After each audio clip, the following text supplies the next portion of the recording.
Bismillahirrahmanirrahim. Assalamualaikum warahmatullahi wabarakatuh. Innal hamdalillah nahmaduhu wa nasta'inuhu wa nastaghfiruh wa na'udzu billahi min shururi anfusina wa min sayyiati a'malina. من يهده الله فلا مضل له ومن يضلل فلا هادي له أشهد أن لا إله إلا الله وحده لا شريك له وأشهد أن محمدا عبده ورسوله يا أيها الذين آمنوا اتقوا الله حق تقاته ولا تموتن إلا وأنتم مسلمون يا أيها الناس اتقوا ربكم الذي خلقكم من نفس واحدة وخلق منها زوجها وبث منهما رجالا كثيرا ونساء واتقوا الله الذي تساءلون به والأرحام إن الله كان عليكم رقيبا يا أيها الذين آمنوا اتقوا الله وقولوا قولا سديدا يصلح لكم أعمالكم ويغفر لكم ذنوبكم ومن يطع الله ورسوله فقد فاز فوزا عظيما أما بعد فإن أصدق الحديث كتاب الله وخير الهدي هدي محمد صلى الله عليه وعلى آله وسلم وشر الأمور محدثاتها فإن كل محدثة بدعة وكل بدعة ضلالة وكل ضلالة في النار. Kita panjatkan syukur kepada Allah Subhanahu wa ta'ala yang telah melimpahkan berbagai kenikmatan kepada kita. Satu di antara nikmat tersebut yaitu kita dipertemukan di dalam majlis ini, dan kita niatkan majlis ini sebagai salah satu bentuk taqarrub ilallah, sebagai bentuk upaya mendekatkan diri kita kepada Allah Subhanahu wa ta'ala.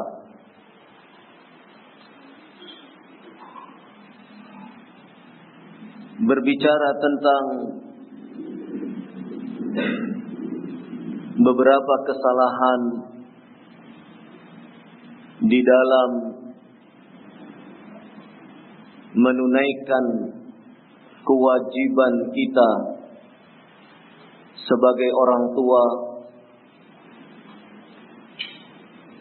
ataupun kewajiban kita sebagai orang yang diamanati untuk mendidik anak-anak, maka berbicara tentang kesalahan, tentunya kita harus bisa membandingkan dari kesalahan-kesalahan itu. Kita merujuk kepada sesuatu yang memang dibenarkan secara syariat. Sebagai manusia, tentu kita adalah makhluk yang lemah, Sebagai manusia kita adalah makhluk yang tabiatnya diciptakan oleh Allah Subhanahu wa taala dalam segala hal memiliki keterbatasan dan kekurangan. Kita adalah makhluk yang lemah. Sebagaimana Allah Subhanahu wa taala sebutkan tentang tabiat penciptaan manusia melalui ayat wa khuliqal insanu dha'ifa. Diciptakan manusia itu dalam keadaan lemah. Menyadari kondisi yang demikian, tentunya kita pun harus mawas diri. Kita pun harus introspeksi diri, muhasabah. Bahwasannya pada diri kita ini banyak kekurangan, banyak keterbatasan. Karenanya menyadari hal demikian, kita harus berupaya untuk terus-menerus memperbaiki diri. Terus-menerus memperbaiki diri. Kenapa demikian? Karena di saat kita mendidik anak-anak kita, di saat kita berusaha untuk membangun kepribadian anak, membentuk karakter anak, dengan segala keterbatasan yang ada pada diri kita, dengan segala kekurangan yang kita miliki, mau ataupun tidak mau, kita harus mendidik anak-anak kita. Karenanya upaya terus memperbaiki diri, ini harus terus dilakukan. Tentunya upaya memperbaiki diri ini seiring dengan ilmu yang kita dapatkan, seiring dengan tingkat pemahaman diri kita terhadap pendidikan anak itu sendiri. Semakin kita mendapatkan pengetahuan, mendapatkan ilmu, ilmu syar'i dalam mendidik anak, maka akan semakin menyempurnakan pendidikan kita terhadap anak-anak kita. Sehingga pendidikan anak yang kita upayakan kepada anak-anak kita itu seiring dengan tingkat keilmuan yang ada pada diri kita. Karenanya kita sebagai orang tua, kita sebagai pendidik harus selalu rajin mengupdate ilmu syar'i. Harus rajin menelaah, mempelajari, ta'lim dan berbagai upaya lainnya sehingga pertambahan ilmu itu terus-menerus kita dapatkan. Kenapa demikian? Karena ini penting sekali di dalam proses pendidikan anak. Maka jangan sampai misalnya kita mendidik anak dengan tanpa ilmu. Na'udzubillah. Karena mendidik anak itu harus disertai dengan ilmu. Jangan sampai kita mendidik anak tetapi tidak disertai dengan ilmu yang mencukupi. Ya. Karenanya penting bagi kita untuk selalu berupaya mendidik anak-anak kita sehingga menjadi anak-anak yang saleh, menjadi anak-anak yang bertakwa kepada Allah Subhanahu wa taala, menjadi anak-anak yang berbakti kepada kedua orang tuanya, menjadi anak-anak yang bermanfaat bagi Islam dan kaum muslimin dimanapun berada. Karenanya penting bagi kita untuk selalu meluruskan niat di dalam mendidik anak. Ya. Salah menerapkan niat akan salah pula mengarahkan pendidikan anak itu sendiri.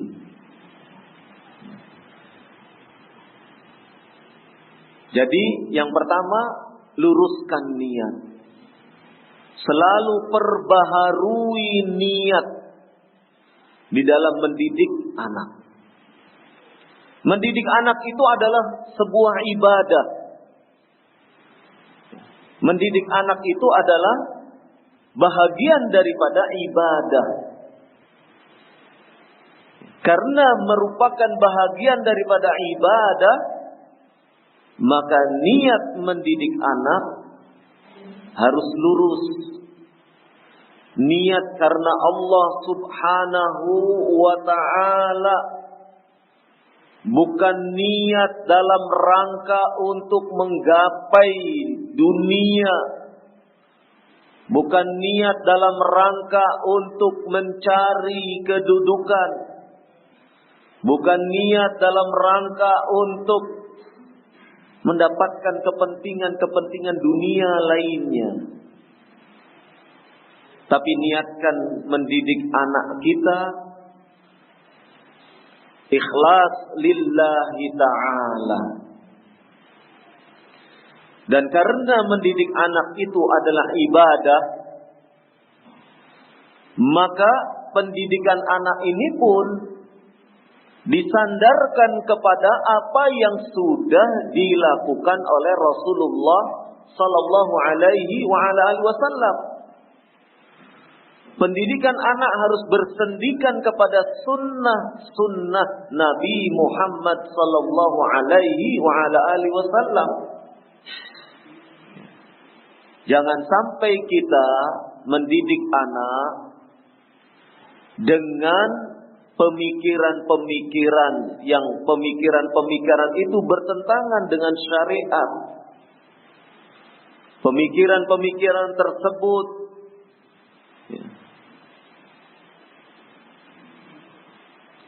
melakukan pemikiran-pemikiran tersebut bertentangan dengan apa yang dinyatakan di dalam sunnah-sunnah Nabi sallallahu alaihi wasallam.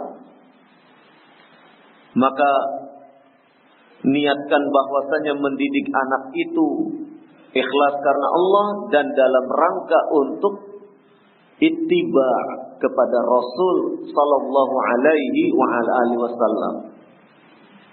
Bahwasanya saya mendidik anak ini mengikuti apa yang dicontohkan oleh Nabi sallallahu alaihi wasallam. Sehingga apa? Sehingga kita bisa mendidik anak itu dengan ketentuan-ketentuan yang sudah ditetapkan oleh Rasulullah sallallahu alaihi wasallam. Maka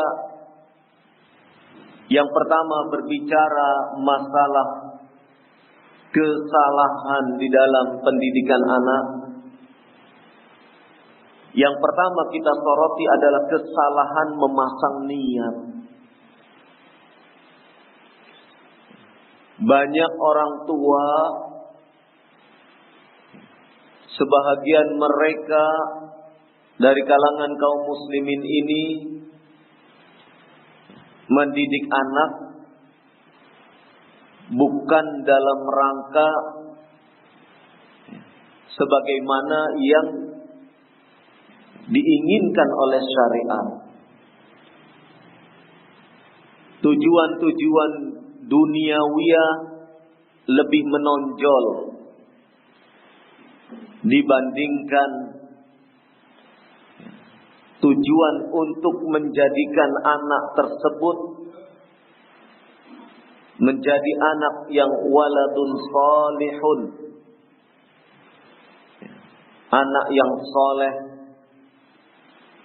anak yang memahami agamanya, anak yang peduli kepada Islam dan kaum muslimin. Sementara kehidupan yang kita temui sekarang ini, sebahagian mereka yang mengaku sebagai kaum muslimin lebih menginginkan anak-anaknya kalau dia dididik atau bahasanya disekolahkan, itu nanti akan mendapat gelar. Jadi tujuannya itu sudah, tujuan kerangkanya itu dunia. Mendapat gelar baik S1, S2, S3 sampai nanti jadi guru besar dan seterusnya. Kalau ia meniti karir di bidang lainnya, maka karir itu akan mengangkat derajatnya di hadapan manusia. Itu yang sementara ini menjadi pikiran sebahagian dari kalangan kaum muslimin.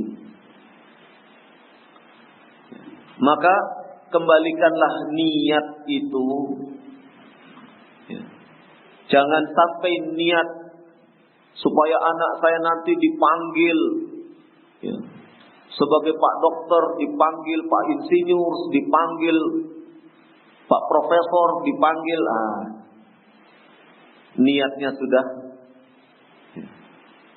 perlu untuk diluruskan. Dalam sebuah hadis Nabi sallallahu alaihi wa ala alihi wasallam disebutkan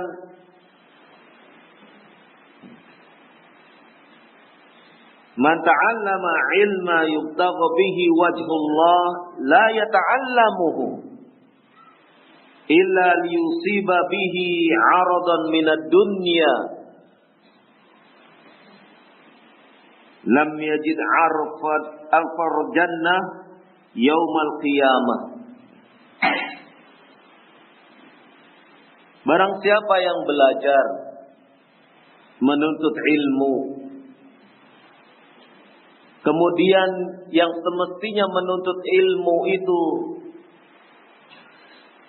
mengharapkan wajah Allah, tiadalah menuntut ilmu itu dengan mengharapkan wajah Allah. Namun ternyata yang ia cari, ia mempelajarinya kecuali untuk mendapatkan aradan minad dunya, hal-hal yang berkaitan dengan harta kekayaan dunia. Maka lam yajid arfal jannah, maka ia tidak akan mencium bau surga yaumal qiyamah, pada hari kiamat nanti. Hadis sahih diriwayatkan oleh Ahmad, Ibnu Majah dan yang selainnya. Ini yang disampaikan oleh Rasulullah sallallahu alaihi wa ala alihi wasallam. Jadi ketika seseorang yang semestinya ia menuntut ilmu adalah dalam rangka untuk mencari wajah Allah Subhanahu wa ta'ala. Tetapi niat itu ia selewengkan dalam rangka untuk mengejar hal-hal yang sifatnya keduniaan. Maka niat yang salah ini akan menyebabkan bagi orang tersebut tidak akan mendapati aroma bau surga pada hari kiamat nanti. Na'udzubillah. Atau karena kesalahan niat di dalam menuntut ilmu atau di dalam mendidik anak itu sendiri bisa menyebabkan kerugian di akhirat nanti. Dalam sebuah hadis qudsi disebutkan bahwasannya ada beberapa orang pada hari kiamat nanti akan dihisab. Beberapa orang, beberapa golongan ini akan ditanya oleh Allah Subhanahu wa ta'ala tentang apa yang telah ia lakukan saat di dunia. Dari 3 orang yang disebutkan oleh Nabi sallallahu alaihi wasallam, satu golongan saya nukilkan, disebutkan wa rajulun ta'allamal ilma wa 'allamahu wa qara'al Qur'an fa utiya bihi liyu'arrafahu ni'amahu fa'arrafaha. Maka ada seseorang yang mempelajari ilmu dan mengajarkannya, dan ia membaca Al-Quran, maka ia pun pada hari kiamat didatangkan, diperlihatkan kepadanya nikmat-nikmat yang telah ia rasakan. Kemudian ia pun mengetahui nikmat-nikmat tersebut. Faqala, kemudian Allah Subhanahu wa ta'ala bertanya kepada orang tersebut, ma'amilta fiha, apa yang telah engkau perbuat dengan nikmat-nikmat tersebut? Apa yang engkau perbuat saat engkau hidup di dunia dengan nikmat itu? Qala, maka orang itu menjawab, ta'allamtu fikal ilma wa 'allamtu. Aku telah menuntut ilmu karena engkau, dan aku pun telah mengajarkan ilmu tersebut. Wa qara'tu fikal Qur'ana, demikian pula aku telah membaca Al-Quran karenamu ya Allah. Faqala, kemudian Allah Subhanahu wa ta'ala menimpali perkataan ataupun pernyataan orang tersebut seraya berfirman, kadzabta, engkau telah dusta. Engkau telah dusta. Walakinnaka ta'allamta, akan tetapi sesungguhnya engkau belajar liyuqala huwa 'alim, agar dirimu disebut sebagai seorang yang alim. Lihat di sini, niat orang belajar itu karena ingin disebut alim, ingin mendapat gelar sebagai alim, orang yang berilmu. Faqad qila, maka apa yang diinginkan itu sudah dilontarkan. Wa qara'tal Qur'ana liyuqala huwa qari. Dan engkau membaca Al-Quran itu pun karena engkau ingin disebut sebagai seorang qari, sebagai seorang pembaca Al-Quran yang fasih, dengan nada, dengan irama, dengan suara yang melantun merdu. Engkau ingin disebut sebagai seorang qari. Faqad qila, dan apa yang disebutkan tadi telah dilontarkan dan ia pun telah mendapatkannya. Tsumma umira bihi, kemudian diperintahkan kepada malaikat, fayushabu ala wajhi, untuk menyeret wajahnya, hatta ulqiya finnar, hingga kemudian orang tersebut dilemparkan ke dalam neraka. Ini berkaitan dengan masalah niat. Jadi ketika kita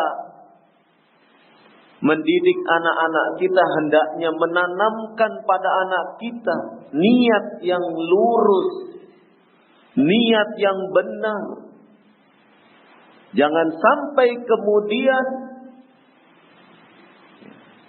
salah memasang niat. Di dalam hadis Nabi sallallahu alaihi wasallam ini,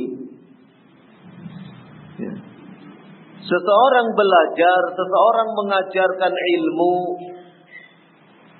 tapi niat yang ia pasang di dalam hatinya bukan karena Allah Subhanahu wa taala, tetapi niatnya itu karena ada kepentingan-kepentingan yang bersifat keduniaan. Kalau kita melihat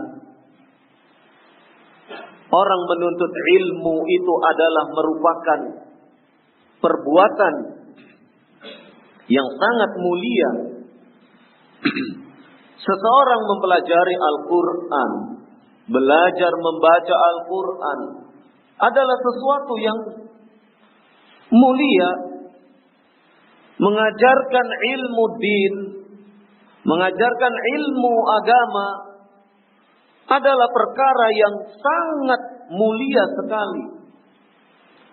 Tetapi ketika prosesi menuntut ilmu ini, prosesi untuk mendapatkan pendidikan ini dilalui dengan niat yang tidak benar, maka menyebabkan orang tersebut menderita kerugian yang amat merugikan ketika hari kiamat nanti.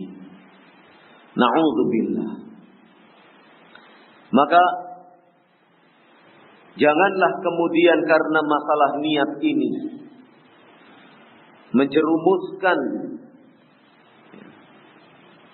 kita sebagai orang tua, menjerumuskan kita sebagai pendidik, sehingga kemudian merugikan semuanya. Dan kerugian di hari akhirat adalah kerugian yang amat sangat besar dan akan selalu disesali. Nas'alullah salamah wal afiyah. Kita memohon kepada Allah keselamatan dan afiat. Karenanya wajib bagi seorang talibul ilm, wajib bagi seorang pendidik untuk senantiasa meluruskan niat karena Allah Subhanahu wa ta'ala. Kita mendidik anak adalah dalam upaya untuk beribadah kepada Allah Subhanahu wa taala. Karenanya apa yang kita berikan kepada anak-anak kita adalah ajaran-ajaran yang benar, ilmu yang benar, sehingga anak kita tumbuh berkembang di tempat yang benar, mendapatkan asupan-asupan ilmu yang benar pula, sehingga dengan bimbingan kita sebagai orang tua yang senantiasa mengarahkan untuk terjaganya fitrah, dengan bimbingan kita sebagai orang tuanya, anak itu pun tumbuh sesuai dengan fitrahnya. Fitrahnya bertauhid, tauhidnya terjaga. Sebab Rasulullah sallallahu alaihi wa ala alihi wasallam dalam sebuah hadis yang sahih menyebutkan, kullu mauludin yuladu 'alal fitrah fa abawahu yuhawidanihi aw yunassiranihi aw yumajjisanihi. Setiap anak yang lahir itu dalam keadaan membawa fitrah. Para ulama ada yang menyebutkan dia dalam keadaan berislam. Ada yang menyebutkan dia dalam keadaan bertauhid. Fa abawahu yuhawidanihi, maka kedua orang tuanya lah yang akan menjadikan anak tersebut Yahudika, au yunassirani, atau menjadi Nasranika, au yumajisani, atau anak tersebut menjadi Majusi, penyembah api.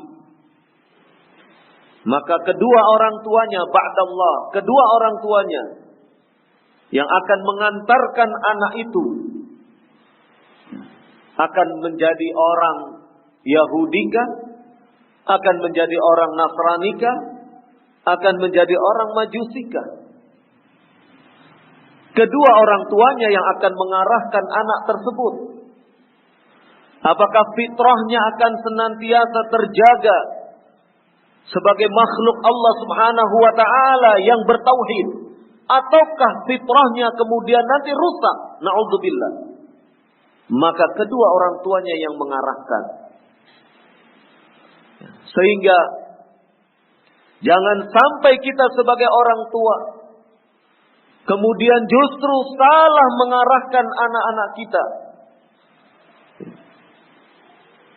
Mengarahkan itu apa? Anak kita ditempatkan di tempat yang salah, ya. Sehingga anak kita yang semestinya mendapatkan nilai-nilai Islam, mendapatkan ajaran-ajaran agama, kemudian justru tumbuh menjadi orang-orang yang lalai dengan agama. Akibat kelalaiannya terhadap agama, sehingga kemudian anak yang tumbuh tersebut setelah dewasa tidak paham agama. Ini kerugian yang sangat besar. Na'udzubillah. Nah, kalau orang sudah tidak paham agama, maka apa perilakunya? Apa kemudian outputnya? Hasil daripada pendidikan yang menyebabkan anak tidak paham agama. Karena tidak paham agama, akhirnya tidak menjalankan agama. Bagaimana dia akan bisa menjalankan agama sementara dia tidak paham dengan agama? Karena agama itu akan bisa diamalkan manakala orang tersebut memiliki ilmu. Bagaimana kalau seseorang beramal tanpa ilmu? Tidak mungkin. Maka kedua orang tuanya lah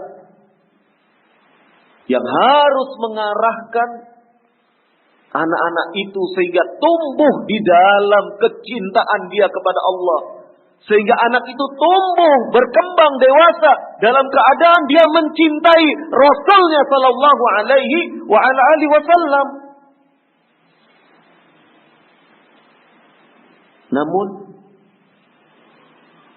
yang kita lihat sekarang, banyak kaum muslimin, mereka para orang tua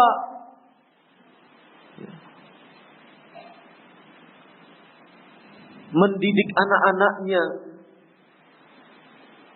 sadar ataupun tidak sadar, pendidikan yang mereka lakukan justru menjauhkan anak dari agama, menjauhkan anak dari risalah Islam.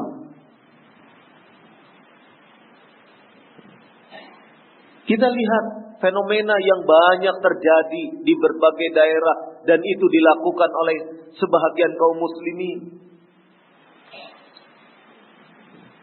Kalau anaknya ikut bimbingan belajar, Masya Allah, orang tua siap full mendukung.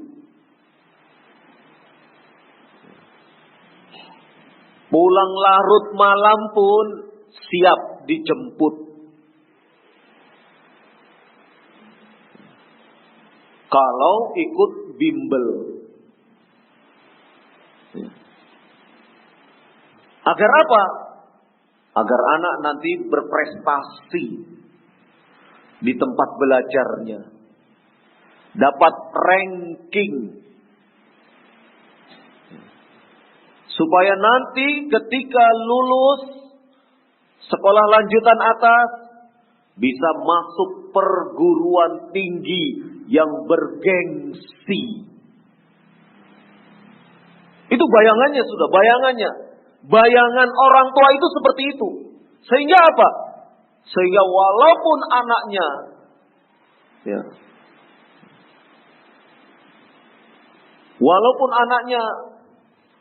dalam keadaan sudah kelelahan, sudah capek, terus dimotivasi. Ayo nak, udah jam 3 sore berangkat ke bimbel sana.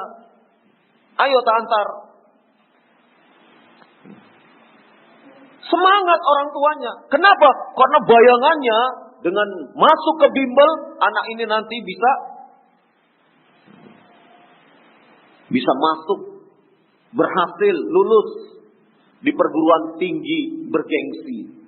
Kalau sudah masuk di perguruan tinggi bergengsi, bayangannya orang tua, oh gelarnya nanti ini jadi tukang insinyur. Oh gelarnya nanti anak saya bakal jadi dokter. Oh nanti bisa jadi ini, itu, dan seterusnya. Bayangannya yang terbayang oleh orang tua. Semata-mata itu.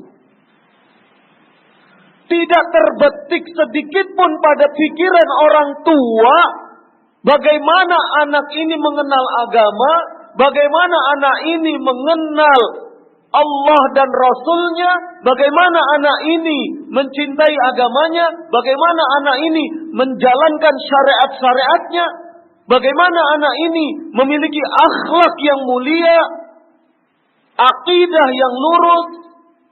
Tidak terbayangkan.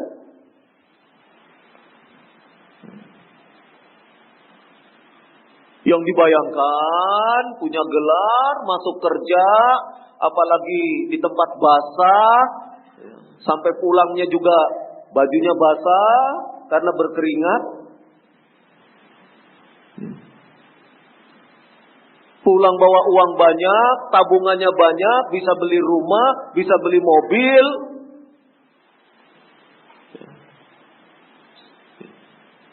Nah, kalau sudah seperti itu, anak saya sudah jadi orang. cerita ke kanan kiri, anak saya sekarang sudah jadi orang. Lah selama ini apa, Pak? Itu yang dibayangkan oleh orang tua.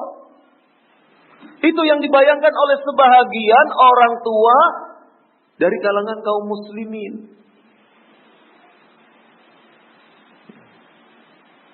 Kenapa demikian? Karena memang niatnya sejak awal sudah ingin seperti itu. Niat awal mendidik anak sudah ingin seperti itu. Sehingga kalau anaknya kemudian sudah memiliki gelar, sudah kerja di tempat yang enak, setiap hari, setiap saat, secara periodik, pulang pergi ke luar negeri, mengurus pekerjaannya, ketika orang tuanya sudah sepuh, tidur di kamar sendirian. Anakku mana?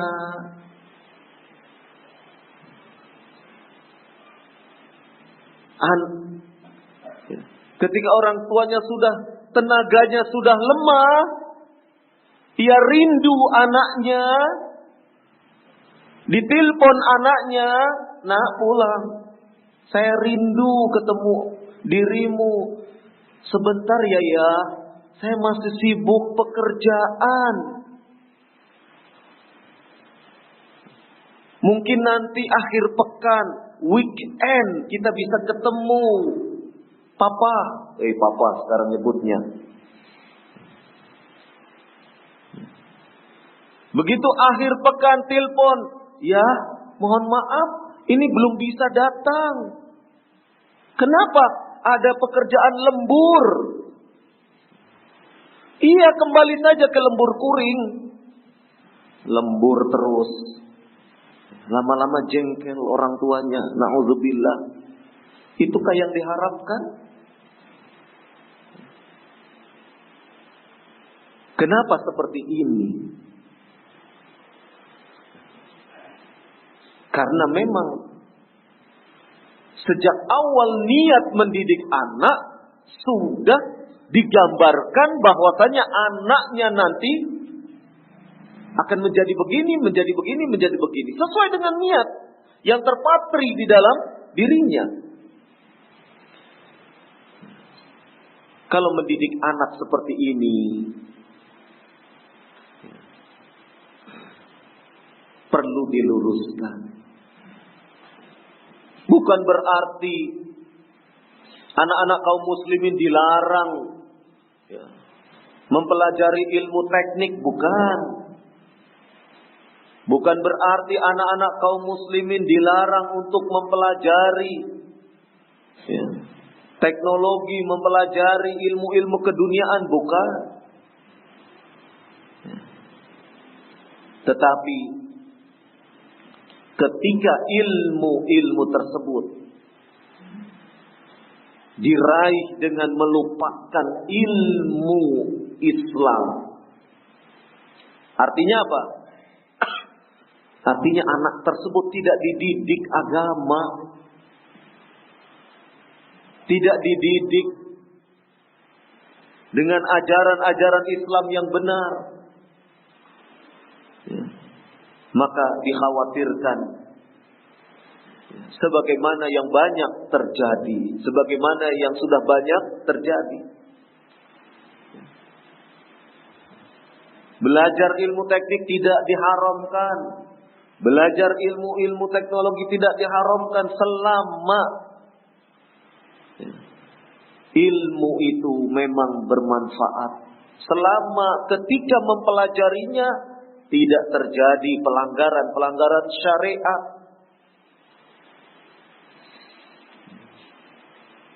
Maka kita sebagai pendidik, kita sebagai orang tua, luruskan niat mendidik anak. Jadikanlah anak-anak kita sebagai anak-anak yang saleh, yang bertakwa, yang mau mencintai Allah dan Rasul-Nya, mau mempelajari Islam, mau mengamalkan Islam sebagai jalan hidupnya, sehingga dengan seperti itu kita berharap pendidikan anak yang kita laksanakan bisa melahirkan generasi-generasi yang diharapkan oleh kita semua. Kadang-kadang orang idealis. Ya, pendidikan itu harus impak dan intek.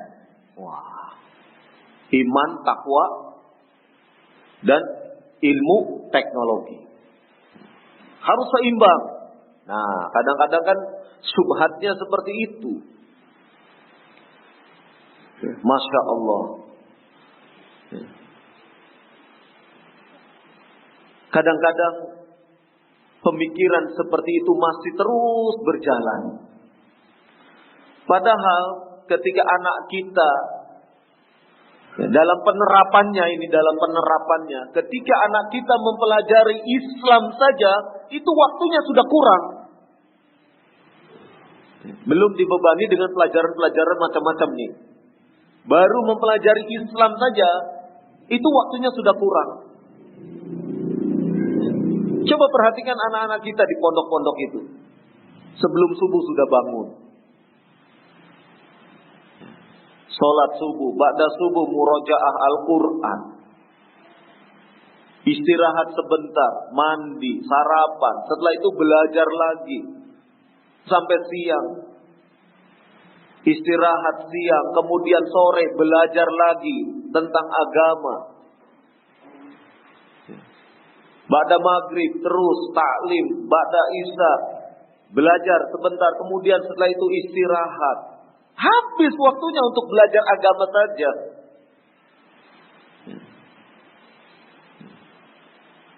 Dalam penerapan kesehariannya. Tidak sempat sudah belajar teknologi itu, tidak sempat. Kalaupun ada, ya disisip-sisipkan. Sepekan sekali belajar matematika, itu pun yang dasar.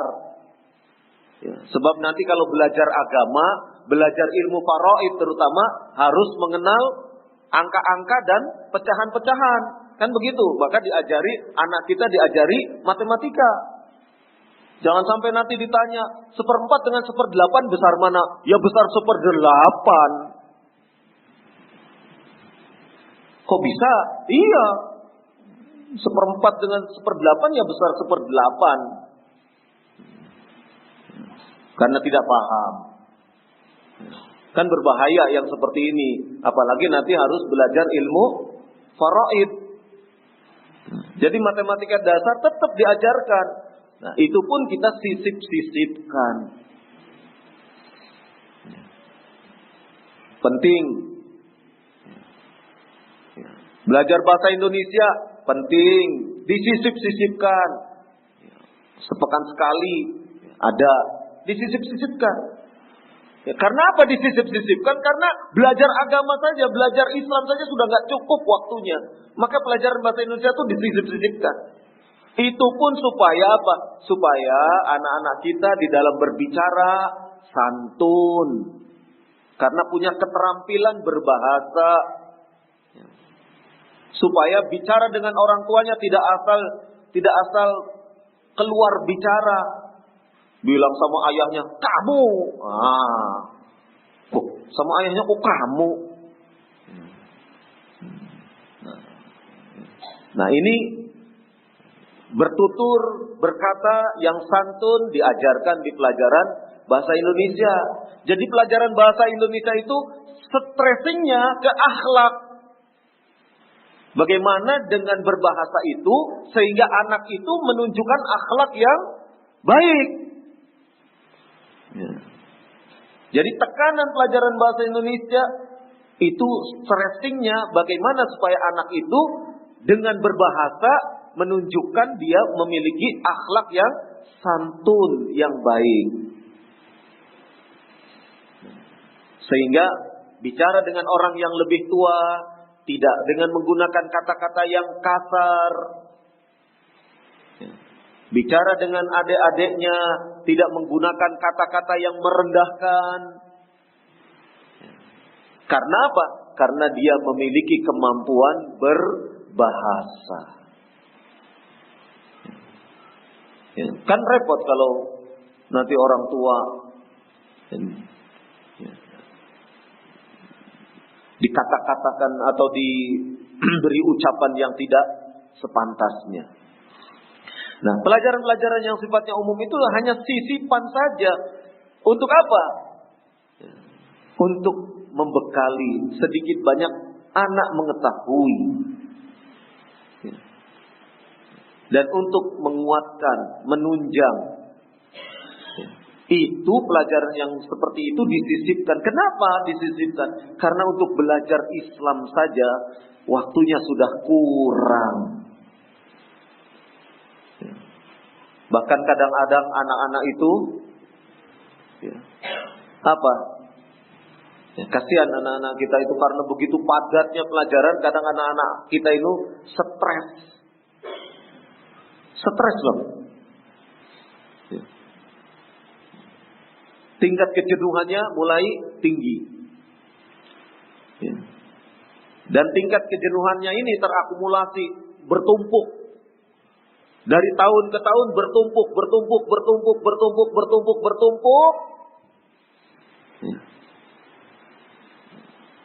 Umur 15 tahun ceklek. Naudzubillah. Jangan sampai seperti itu. Maka kita sebagai pendidik harus mampu untuk memformulasikan, meracik pendidikan itu agar tidak jenuh.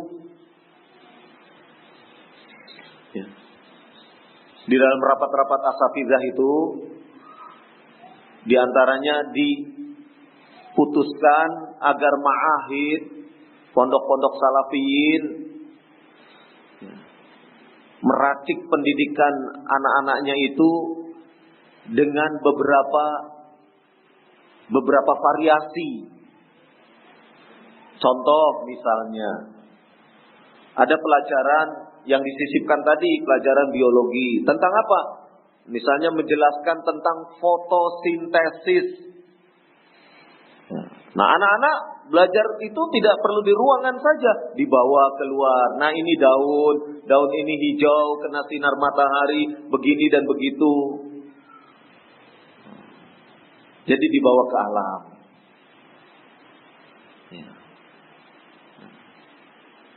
Anak-anak yang sudah agak besar diajak belajar bagaimana beternak ayam, dibawa ke peternakan.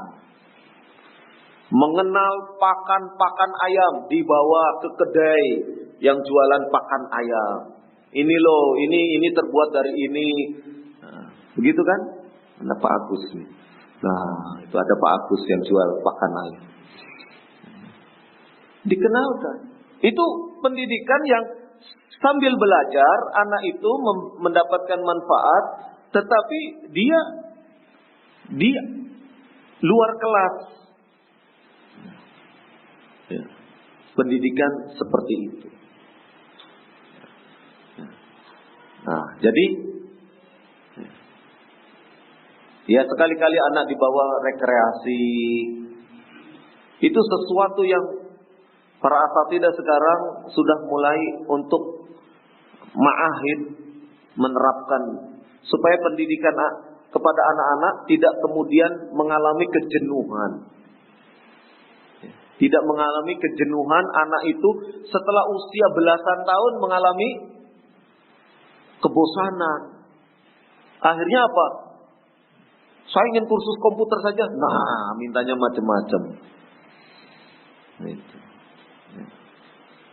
Nas'alullah as-salamah wal afiyah. Itu. Jadi kembali kepada permasalahan tadi, luruskan niat kita ya, di dalam mendidik anak-anak kita. Jangan sampai kemudian kita ini ya, tidak bisa ya, menjadikan pendidikan ini sebagai media untuk mengarahkan anak kepada ya, apa yang kita inginkan, apa yang kita cita-citakan. Kemudian yang sering juga menjadi kesalahan di dalam mendidik anak, yaitu kita sebagai pendidik, sebagaimana tadi telah disinggung, kita sebagai pendidik kurang ilmu atau bahkan tidak memiliki ilmu. Padahal di dalam syariat sebagaimana disebutkan di dalam Sahih Al-Bukhari, al-ilmu qabla al-qaul wal amal. Ilmu itu sebelum berbicara dan sebelum beramal.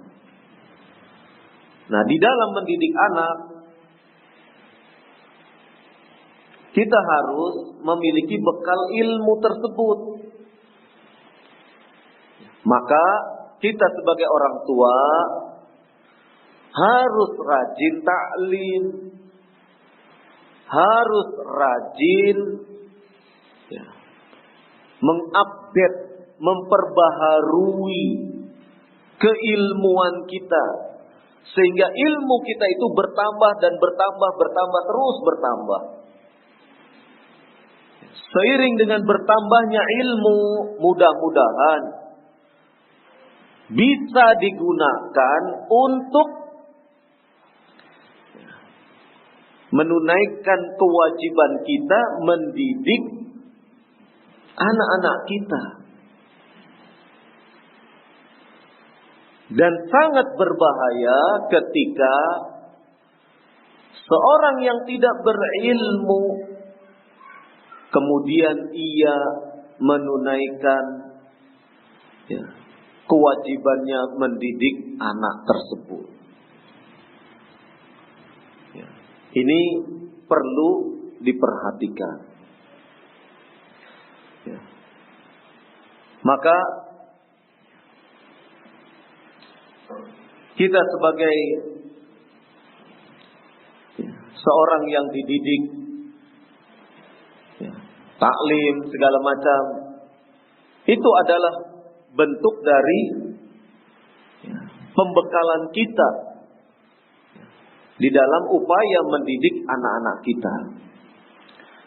Ilmu apa yang dibutuhkan selain ilmu syar'i? Juga ilmu-ilmu lain yang mendukung. Ilmu-ilmu lain yang mendukung sebagaimana disebutkan oleh Asy-Syaikh Ibnu Utsaimin rahimahullah di dalam Qaulul Mufid syarah kitab Tauhid, beliau menyebutkan ketika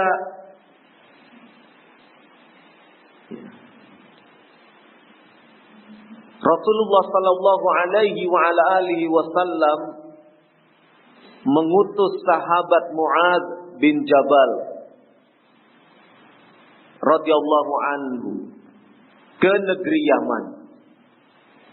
Maka Rasulullah sallallahu alaihi wa ala alihi wasallam berpesan kepada Mu'adz bin Jabal radhiyallahu anhu. Apa pesannya?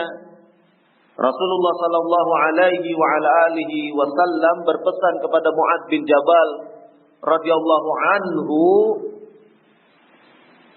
kata Nabi sallallahu alaihi wasallam, innaka sata'ti qauman min ahlil kitab.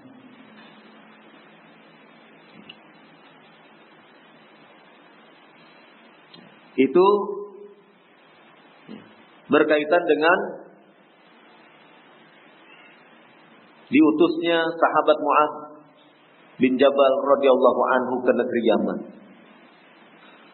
sesungguhnya engkau wahai Mu'adz akan mendatangi satu kaum yang kaum tersebut dari kalangan ahlul kitab. Asy-Syaikh Ibnu Utsaimin rahimahullah menyebutkan dalil ini ketika beliau menjelaskan tentang surat Yusuf ayat 108. Allah Subhanahu wa taala ayat dalam surat Yusuf 108 itu ayatnya berbunyi, "Qul hadhihi sabili ad'u ila Allah ala basiratin." Nah, ini tekanannya, ala basiratin. Katakanlah inilah jalanku, ad'u ila Allah. Aku menyeru mengajak ke jalan Allah. Ala basiratin, di atas basirah. Artinya apa? Artinya seseorang yang mengajak, menyeru, mendidik ala basiratin harus di atas basirah. Ala basiratin menurut para ulama yaitu ilmu syar'i. Mengajak, menyeru, mendidik itu harus di atas ilmu syar'i. Karenanya seorang pendidik, seorang dai, murabbi itu harus memiliki ilmu syar'i.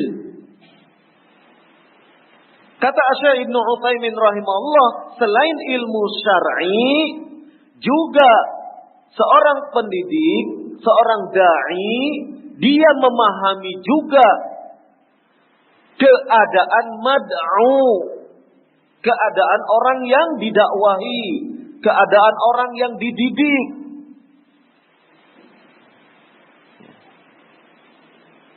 Apa itu? Harus memiliki juga pengetahuan tentang orang yang dididik, tentang orang yang didakwahi ini. Apa dasarnya? Dasarnya Syekh Muhammad bin Shalih Al-Utsaimin rahimahullah menyebutkan peristiwa Nabi sallallahu alaihi wasallam diutus, Nabi sallallahu alaihi wasallam mengutus sahabat Mu'adz bin Jabal radhiyallahu anhu ke negeri Yaman.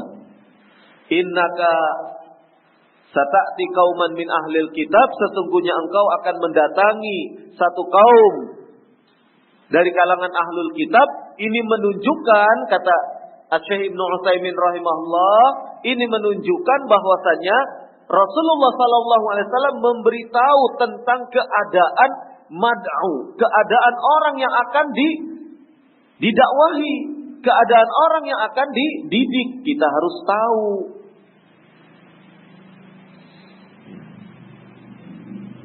Ini pentingnya ilmu. Disinilah dasar bahwasannya seorang pendidik, seorang dai harus memiliki bekal ilmu. Sehingga kalau dengan bekal ini seorang pendidik, seorang dai atau kita sebagai orang tua mengerti kemana arah pendidikan ini. Jangan seperti tadi yang saya gambarkan, orang tua, pendidik memberikan gambaran yang hanya keduniaan saja. Kalau anak didiknya sudah jadi profesor, sudah jadi doktor, wah berhasil berarti. Jadi pendidikan itu diukur dari semacam itu, dari tingkat dunia saja. Hal-hal yang sifatnya keduniaan saja. Pendidikan yang berhasil tidak dilihat dari sejauh mana akhlaknya, sejauh mana akidahnya, sejauh mana pemahaman Islamnya, pengamalan Islamnya. Ihtimam, kepeduliannya, perhatiannya kepada agama bagaimana, perhatiannya kepada umat, kepada kaum muslimin bagaimana, tidak diperhatikan.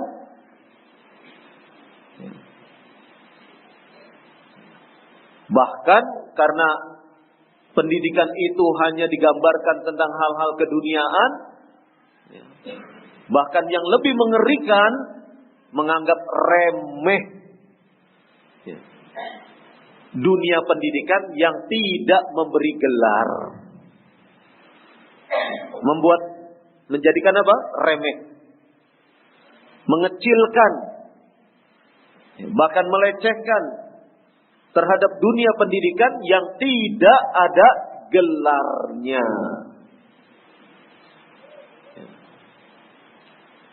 Banyak kasus ya, ikhwah dengan orang tuanya, ikhwah dengan mertuanya enggak segaris.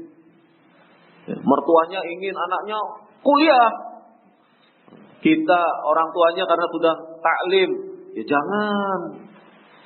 Wah, beda pendapat. Itu fenomena yang terjadi. Ya. Satu sisi masih melihat sisi dunia, satu sisi sudah tersibgah, sudah tercelup, sudah mendapatkan pencerahan keilmuan sehingga pendidikan anak bukan diarahkan ke sana.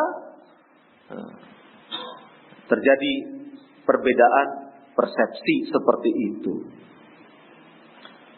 Yang lebih mengerikan lagi, ayahnya sudah taklim, ibunya belum. Ayahnya ingin anak kita masukkan ke pondok aja, ibunya karena belum taklim, jangan. Pondok nanti apa? Nggak punya gelar, nggak punya apa. Nanti mau makan apa anak saya? Ya makan nasi. Kan ini terjadi seperti ini. Kenapa? Karena yang satu sudah punya ilmu, yang satu masih belum tercerdaskan dengan ilmu-ilmu syar'i, sehingga melihat sesuatu selalu dilihat dengan kacamata dunia. Kalau belum dapat gelar S1 itu belum jadi orang. Kalau belum dapat gelar S2 itu belum sukses. Kalau belum dapat gelar S3 itu belum sempurna. Kan begitu fenomena yang kita lihat di sekitar kita.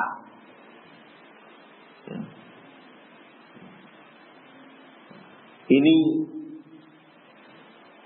salah satu dari bentuk kesalahan di dalam mendidik anak-anak kita. Ya, apalagi sekarang pendidikan anak-anak besok akan bawa HP masing-masing. Karena pendidikan sistem aplikasi. Ayo, tambah bingung orang tua. Anak-anak sudah tugas cari di internet. Loh, iya.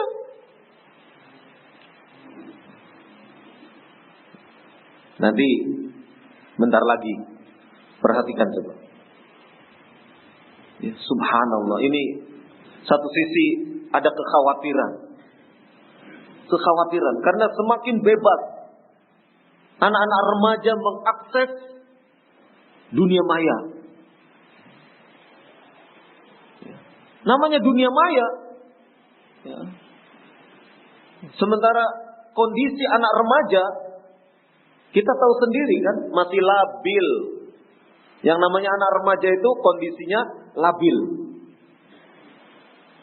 Kecuali yang dirahmati oleh Allah Subhanahu wa taala. Merasa dirinya sudah besar tapi dia belum dewasa. Kan remaja seperti itu. Iya. Kalau dinasehati kayak ngerti. Tapi pelaksanaannya enggak ada. Kadang-kadang begitu. Merasa diri sudah besar, dinasehati itu merasa menolak. Saya sudah besar kok, diomongin terus. Memang abah ini selalu saja ngomel. Nah, itu kan begitu remaja. Kalau dinasehati. Kecuali yang remaja yang baik-baik, dinasehati ya diam, menerima, mengamalkan. Kadang-kadang kita temui remaja yang seperti itu. Dinasehati itu merasa digurui, dia nggak mau. Memberontak. Padahal dia kan salah, ya itulah anak remaja. Merasa diri sudah besar, sementara cara berpikir dewasa belum mapan. Akibatnya banyak anak-anak remaja yang kemudian oleng, ya, karena belum stabil. Nah, ini ya, harus mendapat perhatian. Ya. Sekarang dibuka sistem pendidikan pakai aplikasi. Nah, ini ya satu pintu ya, yang banyak ya, dikhawatirkan oleh para orang tua. Tentunya orang tua yang mengerti jalur, mengerti agama. Kekhawatiran orang tua yang mengerti agama akan terjadi imbas gelombang yang tidak diharapkan. Ya, lebih dahsyat dari tsunami. Ya, karena ini menyangkut akhlak, menyangkut kepribadian, menyangkut cara pandang, menyangkut cara berpikir generasi-generasi muslim ke depannya.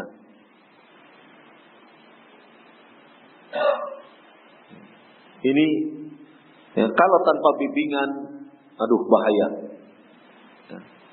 Nah, jadi kembali kepada kesalahan berikutnya ketika mendidik tidak disertai ilmu. Karenanya kita harus terus berupaya menyempurnakan, memperbaiki, meningkatkan terus kapasitas keilmuan kita. Ya, dengan sering hadir di ta'lim, dengan sering mendengarkan nasihat-nasihat, arahan-arahan, taujihat, bimbingan, ya, sehingga proses pendidikan anak itu bisa ya, berlangsung dengan sebaik-baiknya.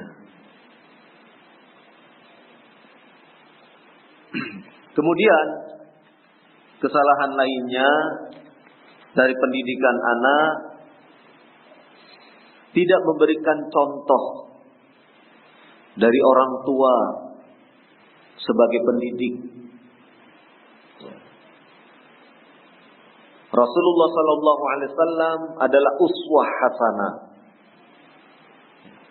Allah Subhanahu wa taala berfirman, "Laqad kana lakum fi Rasulillahi uswatun hasanah." Sungguh telah ada bagi kalian pada diri Rasulullah sallallahu alaihi wa ala alihi wasallam uswah hasanah, contoh teladan yang baik. Artinya apa? Artinya bahwasannya Rasulullah sallallahu alaihi wasallam itu sebagai seorang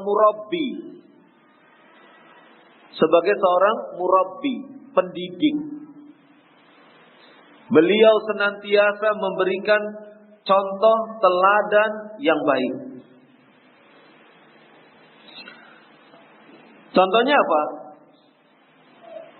Contohnya beliau sallallahu alaihi wa ala alihi wasallam menegur seorang anak. Ketika anak ini ya, melakukan perilaku yang tidak baik ketika pada prosesi jamuan makan, maka Rasulullah SAW menegur anak tersebut karena anak tersebut dinilai melakukan tindakan yang tidak sepatutnya. Maka kemudian ditegur oleh Rasulullah SAW, "Ya gulam, sammillah. Kul biyaminik, kul mimma yalik." Nak, bahasa kita, redaksinya, nak, ucapkanlah bismillah. Kalau mau makan, kul biyaminik, makanlah dengan tangan kananmu. Jangan pakai tangan kiri. Penjelasannya kenapa tidak boleh pakai tangan kiri? Penjelasannya karena syaitan makan dan minum dengan tangan kiri. Dan umatnya Nabi SAW dilarang meniru-niru syaitan, dilarang bertasyabuh, ya, meniru perbuatan syaitan. Kenapa demikian?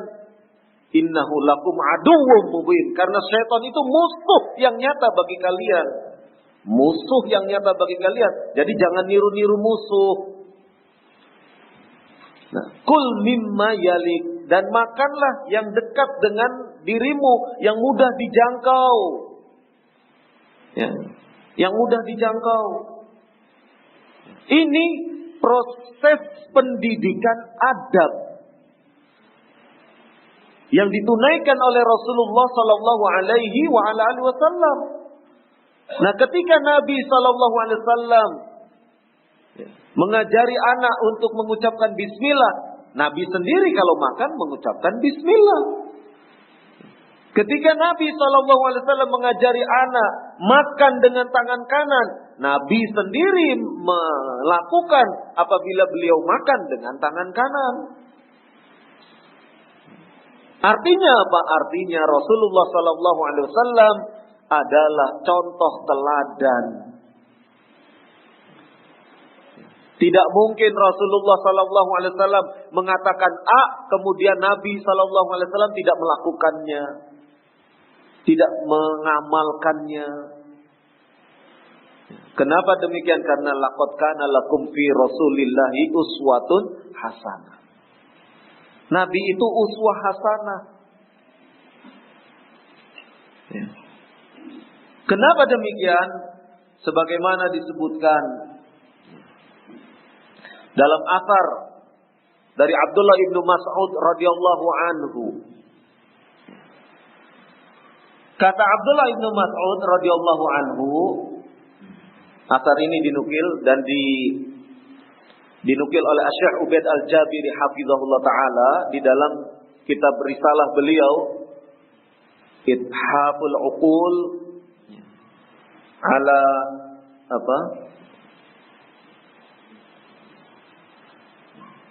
bisyarhi Thalathatil Usul. Ithaful Uqul. Risalah beliau ini menukilkan athar Abdullah ibnu Mas'ud untuk menjelaskan bagaimana para sahabat itu belajar dari Nabi sallallahu alaihi wasallam tentang satu ilmu, dan bagaimana para sahabat itu belajar menerapkan ilmu tersebut, artinya mengamalkannya. Kata Abdullah ibnu Mas'ud radhiyallahu anhu, "Kunna la natajawaz asra ayatin min fami Rasulillah sallallahu alaihi wasallam hatta nata'allama ma'naha wal 'amala biha." Kami tidak pernah lebih. Kami belajar kepada Rasulullah sallallahu alaihi wasallam, mengambil faedah dari lisan Rasulullah sallallahu alaihi wasallam, tidak lebih kami belajar pada beliau sallallahu alaihi wasallam itu 10 ayat.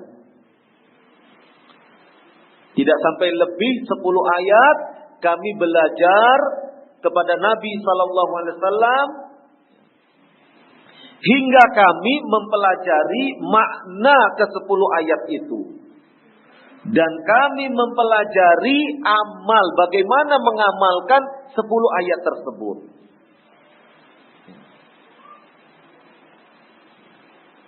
Tiga menit lagi. Jadi dari asar ini kita mendapatkan penjelasan bahwasannya para sahabat Nabi sallallahu alaihi wasallam belajar kepada Rasulullah sallallahu alaihi wasallam, belajar kepada Rasulullah sallallahu alaihi wasallam itu tidak semata-mata belajar makna-maknanya, makna-makna ayat itu, tetapi belajar juga bagaimana mengamalkannya.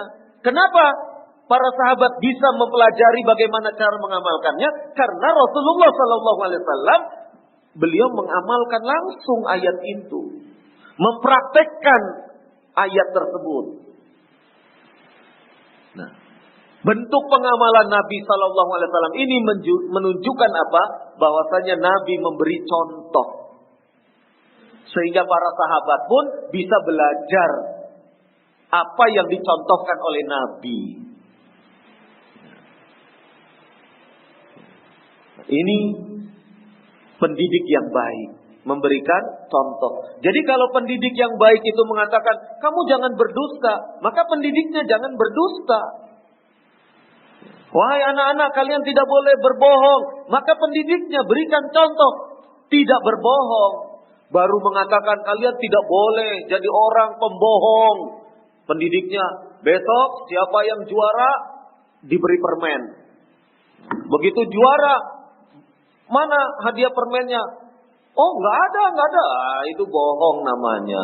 Baru menyuruh orang supaya tidak berbohong, tapi kemudian berbohong. Sama dengan para pendidik sekarang. Kalian tidak boleh merokok, tapi sambil ini namanya tidak memberi contoh. Melarang anak didiknya melakukan perbuatan haram, sementara dirinya melakukan hal yang tidak sepatutnya. Inilah.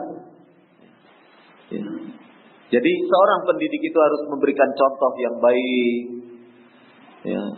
Mengajak anaknya sholat jamaah, ya kita juga ikut sholat jamaah. Jangan kita istilahnya nyuruh anak, udah ada, pergi masjid. Ya, lah abi, sudah kamu dulu. Katanya orang tuanya tidak ke masjid. Nah, itu tidak memberi contoh namanya. Kecuali ada uzur orang tuanya. Kenapa bi tidak ke masjid? Aduh, ini sakit perut ini. Ya, bolak-balik terus ke toilet. Nah, ada uzur, bisa dijelaskan kepada anak. Ya. Nah, ini hal-hal yang seperti ini harus menjadi perhatian kita sebagai pendidik, sebagai orang tua, agar anak-anak kita benar-benar mengetahui ajaran Islam itu tidak hanya dari keilmuan, tapi juga dari amaliyah yang dilakukan oleh orang tuanya atau pendidiknya. Wallahu a'lam bishawab. Mungkin untuk sesi pertama sampai di sini dulu. Semoga Allah memberikan kemudahan untuk bisa melakukan sesi kedua. Wallahu a'lam bishawab. Subhanakallahumma wa bihamdik, asyhadu an la ilaha illa anta, astaghfiruka wa atubu ilaik. Wassallallahu ala nabiyyina Muhammad walhamdulillahi rabbil alamin.